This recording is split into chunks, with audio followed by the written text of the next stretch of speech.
अगर आप ये सब कह रहे हैं तो कहा जा रहा है कि एक शक्ति है, इसको नष्ट करना है। ये शक्ति कौन है? अब शक्ति की बात आई है तो हम तो हर नारी में शक्ति देखते हैं, हर महिला में, हर बेटी में, हर बहन में शक्ति देखते हैं।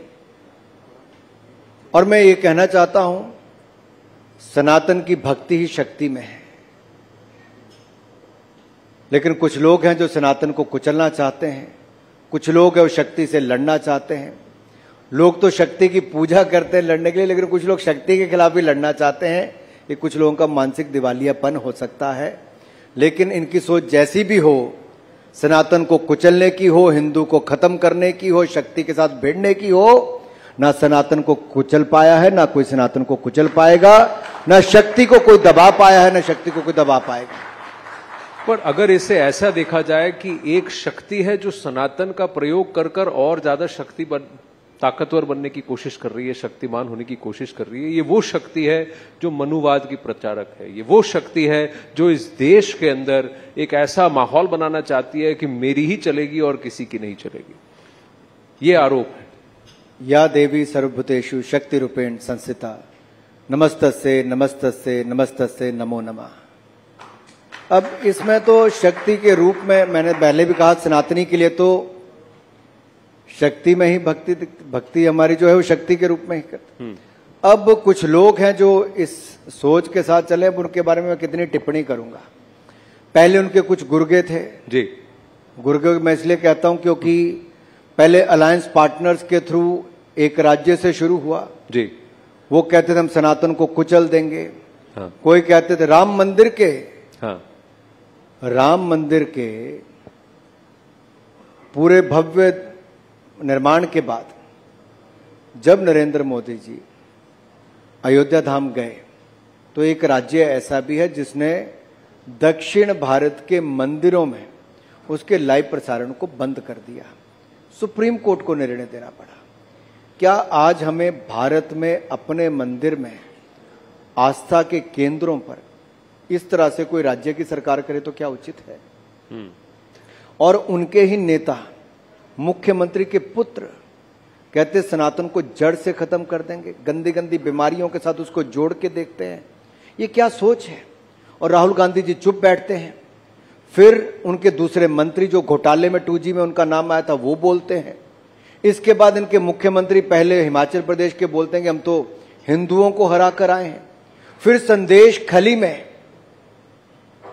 शक्ति को कुचलने का, अपमानित करने का काम एक महिला मुख्यमंत्री के नाक तले होता है और संरक्षण उस नेता को देती है जो उसके पार्टी से सीधा जुड़ा है।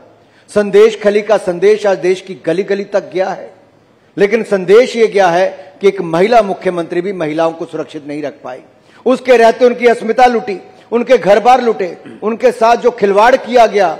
अगर देश का मीडिया नहीं जागा होता, हमने आंदोलन नहीं किए होते, भारतीय जनता पार्टी सड़कों पे न निकली होती, तो ममता जी की नाक के तले संदेश खली में खेल होता। अनुराग जी, आरोप यह है कि संदेश खली तो एक छोटा एक टापू है और जहां पर यह प्रताड़ना कई सालों से चल रही है। उसके बगल में सोना खाली था। बीजेपी ने विषय तब उठाया जब चुनाव सर पर आए थे। आपने मंदिरों की बात की, सनातन धर्म की बात की। कर्नाटक में यही HRNC एक्ट चल रहा है जिसमें बीजेपी के शासन में भी चल रहा था। 4 धाम जब प्रोजेक्ट आया था, वो इलेक्शन से पहले उसको सरकार ने कहा कि हम अपना हाथ पीछे हटा रहे हैं, हम वापस उसको दे रहे हैं। तो ये जो मंदिरों का कंट्रोल है, जब बीजेपी की सरकार है तो सही है, लेकिन दूसरी सरकारें हैं तो गलत है। नहीं, देखिए मैं आपको बड़ा स्पष्ट थोड़ा वॉक द टॉक। आपने तो वही कह दिया जो खड़गे जी कह के गए थे किसी मंच पे। उन्होंने कहा हाँ ये तो वर्षों से चलता था। तो क्या करें, महिलाओं के खिलाफ अत्याचार होने दें? नहीं, अगर आप इससे सहमत है नहीं, तो मैं बड़ी चिंता का विषय है। आरोप आप पर, अगर आप खड़गे जी के साथ सहमत हैं कि शक्ति के खिलाफ ऐसा होता है महिलाओं के खिलाफ, मेरा तो एक ही है मत सर, लोगों को अच्छा लगे बुरा लगे, मैं यहाँ जो तिरंगा है इसी के साथ हूँ, इस भारत के साथ हूँ। लेकिन प्रश्न ये है कि वहां जो हो रहा था वो आपने चुनाव से 60 दिन पहले उसे उठाया। जब बीजेपी की सरकार कर्नाटक में थी तब कर्नाटक के मंदिरों पर से फिर से वही वसूली, वही टैक्स होती थी, जिसको कि आज बीजेपी विपक्ष में रहकर जजिया कह रही है। मैं आपको बहुत क्लियर करके कह रहा हूं। पहले तो संदेश खली पे आता हूं जहां पे आपने महिला शक्ति की बात की। देखिए अंतर क्या है। एक तरफ वो सरकार है जो महिलाओं के खिलाफ अत्याचार होता आंखें मूंद करके बैठी है, दूसरी ओर हमारी सरकार, नरेंद्र मोदी जी की सरकार है जो नारी शक्ति बंधन बिल लाके 33% आरक्षण विधानसभा से लेकर लोकसभा तक सुनिश्चित करती है। बाकी लोग लॉलीपॉप दे रहे थे, नरेंद्र मोदी जी ने 33% आरक्षण देने का काम किया है। लेकिन 33% टिकटें बीजेपी ने अभी तक नहीं दी। हमने लटकाया चुनाव में क्या 33% महिलाओं को टिकटें बीजेपी ने लोकसभा के लिए अभी तक पूरा टिकट डिस्ट्रीब्यूशन हुआ कहां है? लटकाना, भटकाना, अटकाना ये कांग्रेस का काम था। हमारा पहला राजनीतिक दल है जिसने अपनी पार्टी में आरक्षण दिया है महिलाओं को, ऑफिस बेरर में भी और पूरी बॉडी में भी भारतीय जनता पार्टी ने दिया। हमारे पार्लियामेंट्री बोर्ड में भी महिला मोर्चा की अध्यक्ष उसका सदस्य रहती है, सेंट्रल इलेक्शन कमेटी में भी उसका सदस्य रहती है। इसके साथ साथ अगर मोदी सरकार में अगर आप मंत्रिमंडल में देखेंगे, जहां ओबीसी की रिकॉर्ड रिप्रेजेंटेशन है वहीं महिलाओं की भी रिकॉर्ड रिप्रेजेंटेशन है। अब मैं वापस आता हूं कि मोदी सरकार ने महिलाओं के लिए क्या किया।